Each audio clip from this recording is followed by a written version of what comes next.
तो हुआ ये कि मैकडॉनल्ड्स ने नीदरलैंड्स में कुछ बिलबोर्ड्स लगाए, लेकिन ये कोई आम बिलबोर्ड्स नहीं थे। बिल्कुल। ये बिल्कुल सादे थे, एकदम खाली। खाली मतलब ना कोई तस्वीर, ना कोई शब्द, यहाँ तक कि वो मैकडॉनल्ड्स का जाना पहचाना सुनहरा एम लोगो भी नहीं, कुछ नहीं। अच्छा, सिर्फ एक रंग का बोर्ड, जैसे लाल या पीला। हाँ, बिल्कुल वैसा ही, एकदम प्लेन। ओके, तो फिर इसमें मार्केटिंग क्या थी? यही तो असली खेल था। असली जादू इन बिलबोर्ड्स के अंदर छुपी एक तकनीक में था। अच्छा, क्या तकनीक? इनमें एक सिस्टम लगाया गया था जो मैकडॉनल्ड्स के जो मशहूर फ्रेंच फ्राइज हैं। हाँ, उनकी खुशबू तो। हाँ, वही खुशबू, वो खुशबू छोड़ता था ये सिस्टम। अरे वाह, मतलब बिलबोर्ड से खुशबू निकल रही थी। हाँ, लेकिन ऐसा नहीं कि हर जगह फैल रही हो, एक दायरे में करीब 5 मीटर के आसपास। अच्छा, ओके, लिमिटेड रेंज में। हाँ, तो मतलब लोग पास से गुजर रहे हैं और अचानक उन्हें मैकडॉनल्ड्स की खुशबू आने लगी। बिना कुछ देखे? बिना कुछ देखे, बिना कुछ पढ़े। ये वाकई मतलब अनोखा आइडिया है। हाँ, ये तो है। लेकिन क्या सिर्फ खुशबू से लोग समझ गए कि ये मैकडॉनल्ड्स है? यही तो इस स्ट्रैटेजी की सबसे शानदार बात है। चर बन चुकी है, तो जैसे ही लोगों को वो खुशबू आती थी, उनका दिमाग फौरन उसे मैकडॉनल्ड्स से जोड़ लेता था। अच्छा, इसे शायद ऑल्फैक्टरी मार्केटिंग कहते हैं ना, मतलब गंध के जरिए मार्केटिंग। हाँ, बिल्कुल, ऑल्फैक्टरी मार्केटिंग। खुशबू ने ही ब्रांड की पहचान करा दी, बिना नाम या लोगों के। कमाल है तो। हाँ, और इसमें दिलचस्प बात ये भी है कि जो गंध होती है ना, वो हमारी याददाश्त और हमारी भावनाओं से मतलब बहुत गहराई से जुड़ी होती है, शायद किसी भी दूसरे सेंस से ज्यादा। अच्छा, ऐसा क्यों?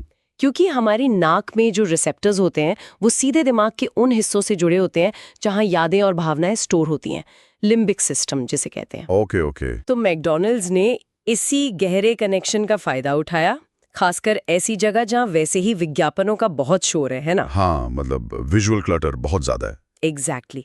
तो उन्होंने उस विजुअल शोर को एक तरह से बाईपास कर दिया और सीधे लोगों की फीलिंग्स और मेमोरीज पर असर डाला। बिल्कुल। तो फिर नतीजा क्या हुआ? इसका बिक्री वगैरह बढ़ी? हाँ बिल्कुल, रिपोर्ट्स यही बताती हैं कि जिन जगहों पर ये खुशबू वाले बिलबोर्ड लगाए गए थे, उनके आसपास जो मैकडॉनल्ड्स के आउटलेट्स थे, वहां लोगों का आना जाना और बिक्री दोनों में साफ इजाफा देखा गया। अरे वाह, मतलब बिना सीधे सीधे बोले कि आओ और खरीदो। हाँ, सिर्फ एक जानी पहचानी खुशबू ने लोगों को रेस्टोरेंट तक खींच लिया। सही कहा। ये सेंसरी एसोसिएशन मतलब संवेदी जुड़ाव का एक बेहतरीन उदाहरण है। ये समझना जरूरी है। ये दिखाता है कि ब्रांड्स हमारी सोच को, हमारी पसंद को कैसे मतलब उन तरीकों से भी प्रभावित कर सकते हैं जिनके बारे में हम शायद सोचते भी नहीं। बिल्कुल, अनजाने में। पर एक सवाल है, क्या ये हर ब्रांड के लिए काम कर सकता है? मतलब सबकी खुशबू इतनी पहचानी हुई तो नहीं होती है ना? ये बहुत अच्छा सवाल है। देखिए, मैकडॉनल्ड्स के लिए ये काम कर गया क्योंकि उनकी एक बहुत स्थापित और जानी पहचानी गंध है। हाँ, लेकिन हर ब्रांड के लिए अपनी एक ऐसी खास और यादगार खुशबू बनाना और फिर उसे लोगों के दिमाग में बिठाना, ये अपने आप में एक बड़ी चुनौती है। हाँ, मुश्किल तो होगा। और फिर इसे लागू करने में भी मुश्किलें हैं, तकनीकी तौर पर, लॉजिस्टिक्स के हिसाब से। हाँ, वो तो है। और ये भी सोचना होगा कि कहीं ये लोगों के लिए मतलब परेशानी का सबब न बन जाए या किसी को एलर्जी वगैरह न हो। सही बात है। इसकी अपनी सीमाएं भी हैं, प्रैक्टिकल दिक्कतें भी होंगी। निश्चित रूप से।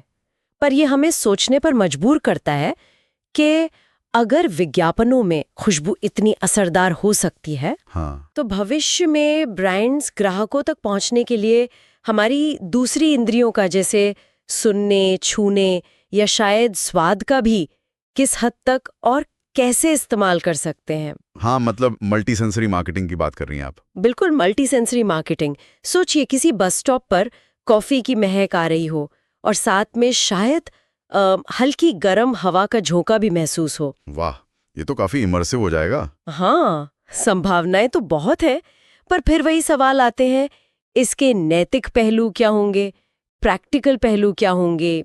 ये सोचने वाली बात है। वाकई एक दिलचस्प दिशा है ये मार्केटिंग की दुनिया में, और सोचने के लिए एक अच्छा पॉइंट